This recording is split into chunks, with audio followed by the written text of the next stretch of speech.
అబ్బా ఏందిరా నాయన ఈ కర్రీ ఎంత కలర్ఫుల్గా ఉంది. ఏం కర్రీ అని చూస్తున్నారు కదా. ఫుల్ వీడియో అయితే నా ఛానల్లో అప్లోడ్ చేసేసాను. మీరందరూ చూసి నా ఛానల్ ఫాలో అవుతూ నా కుకింగ్ వీడియోస్ కూడా ఫాలో అవ్వండి. అదేవిధంగా కర్రీ ఏ రకంగా వచ్చిందో కూడా కామెంట్ రూపంలో తెలియపరచండి. ఉప్పు చేపలు ఇష్టపడిన వారు ఎవరు ఉండరండి. హాయ్ హలో ఎవరివన్, ఈరోజు నా ఛానల్లో మీ అందరి కోసం స్పెషల్ కర్రీ అయితే అప్లోడ్ చేసేసాను.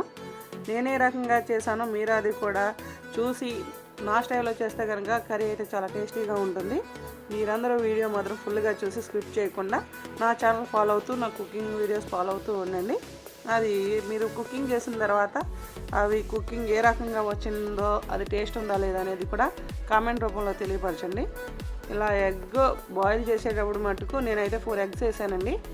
నేను ఒక పొరపాటు చేశాను. ఆ ఎగ్స్ వేసిన వెంటనే స్టవ్ హై ఫ్లేమ్లో పెట్టేసి వదిలేసాను మర్చిపోయి. నేను 4 వేస్తే 4 కథ 2కి అయిపోయినాయి, అంటే 2 పాడైపోయినాయి. అందుకనేసి మీరు ఎగ్స్ బాయిల్ చేసేటప్పుడు మీడియం ఫ్లేమ్లోనే పెట్టి సాల్ట్ వేసి కుకింగ్ చేసిన తర్వాత దానిపైన ఉన్న పెంకులు అవి తీసేసి ఇలా ఆయిల్లో ఫ్రై చేయాలి. దీన్ని ఈ కలర్ వచ్చే వరకు ఫ్రై చేసిన ఎగ్ అయితే కర్రీలో చాలా టేస్టీగా ఉంటుంది. ఉప్పు చేప కోడిగుడ్డు కర్రీ అసలు ఇష్టం లేని వాళ్ళంటూ ఉండరండి నాకు తెలిసి. ఈ మధ్య కాలంలో ఈ చిన్నపిల్లలకి తెలియక వద్దు ఉప్పు చేపలు వద్దు, ఎండురొయ్యలు వద్దు అని చెప్పి అంటున్నారు. మా అమ్మ వాళ్ళ టైంలో అయితే ఇవి చాలా ఇష్టంగా తినేవారు. వాళ్ళు మాకు చేసి పెట్టడం వల్ల మాకు కూడా అలవాటు అయ్యింది. మీరు కూడా ట్రై చేయండి వీలుంటే కనుక. ఉప్పు చేపల కోడిగుడ్డు కర్రీ మాత్రం చాలా అద్దరిపోయిద్దని నిజంగా చెప్తున్నాను. 100% మీరు ఈ చేపలు ఎక్కడైనా దొరికితే కనుక ఖచ్చితంగా తీసుకెళ్ళి ఒకసారి ట్రై చేయండి, టేస్ట్ చేయండి. అది బాగుందో లేదో కామెంట్ రూపంలో కూడా తెలియపరచండి. ఈ చేపలు అయితే నాకు మార్కెట్లో వస్తుంటే పెద్దగా కనిపించినాయి.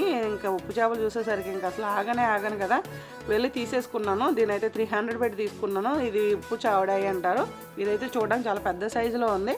నేను ఇంత చేప చూడడం కూడా ఇది ఫస్ట్ టైము. అయితే ఈ చేపను చూడగానే నాకు తీసుకోవాలనిపించింది.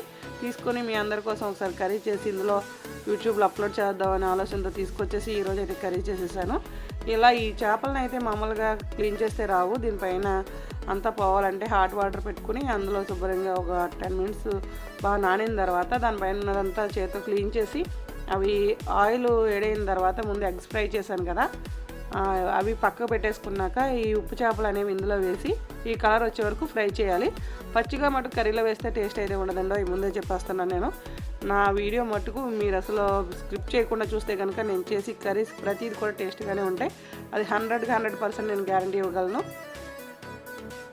ఉప్పు చేపలు కూడా ఫ్రై అయిపోయిన తర్వాత తీసేసి పక్కన పెట్టేస్తే ఈ ఆయిల్ అయితే కొంచెం బ్లాక్గా వచ్చింది. ఎందుకంటే ఆ చేపలకు ఉన్నటువంటి పైది అంతా అందులో ఆయిల్లో దిగిపోయింది. అది పర్వాలేదు, కర్రీలో యూజ్ చేసుకునేదే. దానివల్లే కర్రీకి టేస్ట్ వస్తుంది. అందులోనే ఆనియన్స్ యాడ్ చేసేసి అవి ఫ్రై అయిన తర్వాత టమాటోస్ కూడా యాడ్ చేశాను.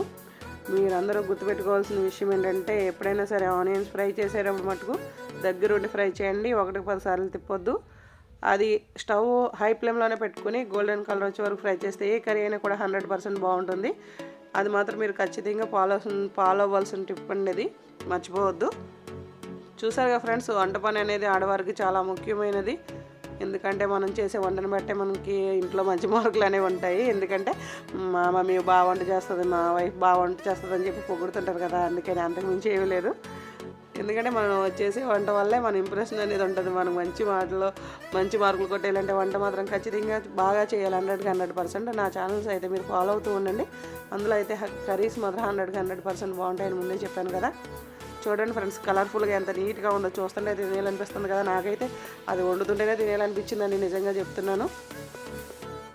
మనం ఎంత సంపాదించినా కూడా మనం తినడానికంటూ కొంత మొత్తం ఖర్చు పెట్టాలి. కాబట్టి ఇలాగ అప్పుడప్పుడు సీ ఫుడ్ తీసుకొని మంచి స్పెషల్ కర్రీస్ ఇంట్లో చేస్తూ ఉండండి. మనం తినే ఫుడ్ కొంచెం మంచిగా తీసుకోవడం మంచిది. ఎండు చేపలు అనేవి కొంతమందికి పడవు అని చెప్తూ ఉంటారు. కాకపోతే పెద్దవారికి నిజంగానే పడవు. అవి నైట్ టైం అయితే తినకూడదు. దీన్ని పగలైతే ఖచ్చితంగా తినొచ్చు. ఇష్టపడేవారు మాత్రం ఖచ్చితంగా తినొచ్చు. ఇదైతే టేస్ట్ అయితే చాలా బాగానే ఉంటుంది. చూసారుగా ఫ్రెండ్స్, వండినంటే నేనైతే తినేస్తున్నాను. మీరు కూడా నా ఛానల్ నచ్చినట్లయితే లైక్ చేసి, షేర్ చేసి, సబ్స్క్రైబ్ చేయండి ప్లీజ్.